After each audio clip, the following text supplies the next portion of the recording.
ही आपल्या गावची शाळा. ह्या शाळेचं फक्त महत्त्व मतदान आलं कीच. आता कोणी मेलं तर येत नाहीत लोक मातीला, बाहेर गावाला गेलेली. पण इलेक्शन आलं की कोणी पैशाचे आमिषाने येतं, कोणी मटण दारू ह्या आशेने येतं. पण आपण हक्कासाठी कधीच आलो नाहीत. आज पाहू शकतो शेतात झाला, रस्ते नाहीत. आता मतदान आलं आहे आणि यांना फक्त पद आणि पदाचा काय जिम्मेदारी आहे हे जिम्मेदारी घ्यायला तयार नाहीत.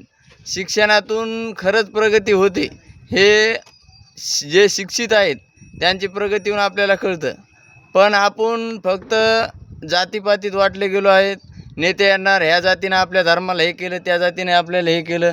पण खरंच मतदान अशा व्यक्तीला करा की जे गावचा विकास करेल. रस्ते नाहीत, गावात दवाखाना बांधलेला असून आरोग्य सेविका नाही आहे, आपले शाळा बांधलेली पण याला कलरिंग नाही आहे. आपण ह्या गोष्टीला जो प्राधान्य देईल अशाच व्यक्तीला मतदान करणे गरजेचे आहे. जिम्मेदारीनं मतदान करणे आहे गरजेचे आहे. त्यामुळे सर्व नागरिकांना सूचित करण्यात येते की सर्वांनी एक जिम्मेदार व्यक्ती आहे ज्यांनी खरं समाजकार्य केलं आहे. वैयक्तिक कामं 10-5 हजार दिले असतील तर ह्या व्यक्तीला मतदान करू नये. ज्याने समाजात काहीतरी प्रगती होईल, शिक्षणासाठी हातभार लागेल आणि किंवा आपलं गावातील विकास करण्यासाठी शासनाच्या योजना.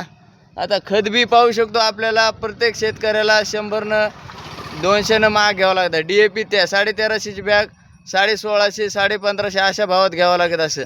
तर मग हे लोकप्रतिनिधी काय करतात? फक्त पद पाहिजे. आणि युरियाची ते झालं आहे 266ची बॅग जवळपास 400-500 अशा भावात जर घ्यावं लागत असेल तर हे भ्रष्टाचार हे नेते मंडळीच पाठीमागे घालत आहेत ना. त्यामुळे सर्व मतदारांनी जिल्हा परिषद पंचायत समितीला आपल्या गावात जो राहू शकतो, गावातल्या समस्या जो मांडू शकतो अशाच व्यक्तीला मतदान करावे.